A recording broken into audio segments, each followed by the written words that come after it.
بسم الله الرحمن الرحيم القارعة ما القارعة وما أدراك ما القارعة يوم يكون الناس كالفراش المبثوث وتكون الجبال كالعهن المنفوش فأما من ثقلت موازينه فهو في عيشة راضية وأما من خفت موازينه فأمه هاوية وما أدراك ما هي نار حامية يا أيها الذين آمنوا إن جاءكم فاسق بنبأ فتبينوا أن تصيبوا قوما بجهالة فتصبحوا على ما فعلتم نادمين يا أيها الذين آمنوا إذا نودي للصلاة من يوم الجمعة فاسعوا إلى ذكر الله وذروا البيع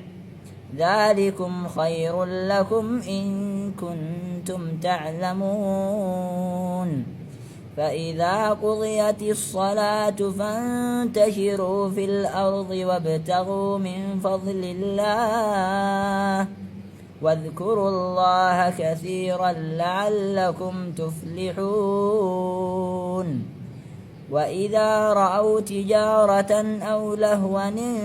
انفضوا إليها وتركوك قائما قل ما عند الله خير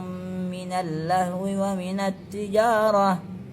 والله خير الرازقين واتل عليهم نبأ إبراهيم إذ قال لأبيه وقومه ما تعبدون قالوا نعبد أصناما فنظل لها عاكفين قال هل يسمعونكم إذ تدعون أو ينفعونكم أو يضرون قالوا بل وجدنا آباءنا كذلك يفعلون قال أفرأيتم ما كنتم تعبدون أنتم وآباؤكم الأقدمون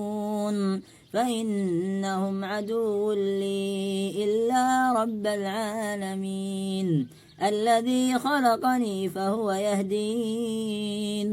والذي هو يطعمني ويسقين وإذا مرضت فهو يشفين والذي يميتني ثم يحيين والذي أطمع أن يغفر لي خطيئتي يوم الدين رب هب لي حكما وألحقني بالصالحين